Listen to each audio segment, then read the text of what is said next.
সৃষ্টিকর্তা ব্রহ্মা কি দেবী সরস্বতীকে বিয়ে করেছিলেন? দেবী সরস্বতী কি ব্রহ্মার মেয়ে ছিলেন? সৃষ্টিকর্তা ব্রহ্মা ও বিদ্যার দেবী সরস্বতীকে নিয়ে সামাজিক মাধ্যমে নানান অরুচিকর, মুখরোচক ও ভিত্তিহীন কাহিনীর কোনো শেষ নেই। কেউ বলেন সৃষ্টিকর্তা ব্রহ্মা নাকি নিজের কন্যাকে বিবাহ করেছিলেন, আবার কেউ দাবি করেন দেবী সরস্বতীর পিতা ও স্বামী একই ব্যক্তি। এমনও বলা হয় যে সৃষ্টিকর্তা ব্রহ্মা দেবী সরস্বতীকে সৃষ্টি করে নিজের তার প্রতি কামনা প্রকাশ করেছিলেন। নমস্কার বন্ধুরা, আশা করি আপনারা সকলেই ভালো আছেন এবং সুস্থ আছেন। রাধাকৃষ্ণ চ্যানেলে আপনাদের সকলকে স্বাগত জানাই। তাহলে বন্ধুরা, জেনে নেওয়া যাক দেবী সরস্বতী আসলে কে। সৃষ্টিকর্তা ব্রহ্মার সঙ্গে তার প্রকৃত সম্পর্ক কি? ব্রহ্মা কি সত্যি দেবী সরস্বতীকে নিজের কন্যা হিসেবে সৃষ্টি করে পরে তাকেই বিবাহ করেছিলেন, নাকি এই ধারণা কেবল একটি ভুল ব্যাখ্যা? আমাদের সনাতন ধর্মে সর্বোচ্চ ঈশ্বরকে বলা হয় পরব্রহ্মা। তিনি নিরাকার ও নির্গুণ, যাকে ইন্দ্রিয় বা সাধারণত বুদ্ধি দিয়ে সম্পূর্ণরূপে উপলব্ধি করা যায় না। তবে সৃষ্টির প্রয়োজন অনুসারে সেই পরব্রহ্মায় বিভিন্ন সাকার রূপে আমাদের সামনে প্রকাশিত হন। যেমন সেই নির্গুণ পরব্রহ্মের শক্তিরূপ বা মাতৃরূপ হিসেবে পূজিত হন ব্রহ্মময়ী মা কালী। আবার জগতের সৃষ্টি, পালন ও সংহারের জন্য পরব্রহ্ম যথাক্রমে ব্রহ্মা, শ্রী বিষ্ণু এবং মহেশ্বর শিব রূপে প্রকাশিত হয়। অর্থাৎ রূপ ভিন্ন হলেও তত্ত্ব এক। সেই এক পরম সত্যি বিভিন্ন প্রয়োজনে বিভিন্ন রূপ ধারণ করেন। আবার সেই ব্রহ্মময়ী মা শক্তি বিভিন্ন প্রয়োজন ও লীলার উদ্দেশ্যে দেবী পার্বতী, দেবী লক্ষ্মী এবং দেবী সরস্বতী রূপ ধারণ করেছিলেন। এবার আসি আমাদের দেবী সরস্বতী আসলে কে সেই প্রসঙ্গে। এক কথায় বলতে গেলে দেবী সরস্বতী হলেন জ্ঞানের প্রতীক, নির্গুণ, নিরাকার পরমহেশ্বর জ্ঞানস্বরূপ শক্তির সাকার বা প্রতীকী প্রকাশই হলেন দেবী সরস্বতী। অর্থাৎ জ্ঞানকে আমাদের মাতৃরূপে কল্পনা ও পুজো করি, আর সেই মাতৃরূপে হলেন দেবী সরস্বতী।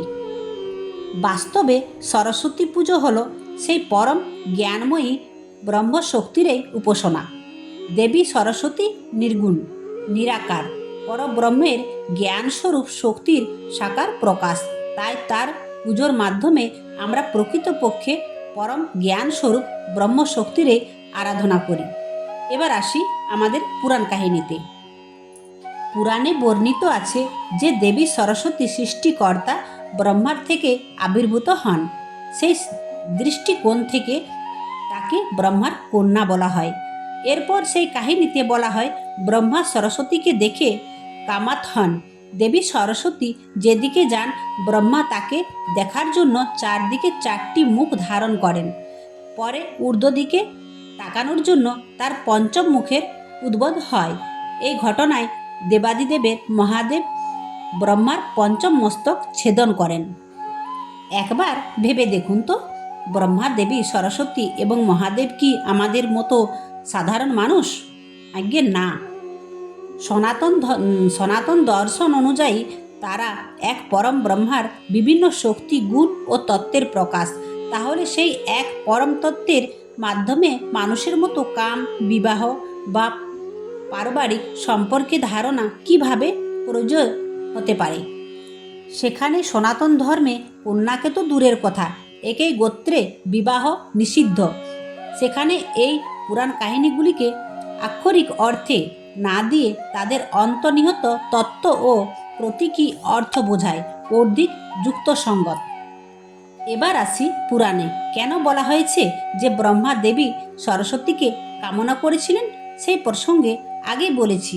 পুরাণে যাদের দেব দেবী বলা হয়েছে তারা আমাদের মতো রক্ত মাংসের নশ্বর মানবী নন। তারা স্বয়ং ঈশ্বরের বিভিন্ন তত্ত্ব, শক্তি ও গুণের প্রকাশ।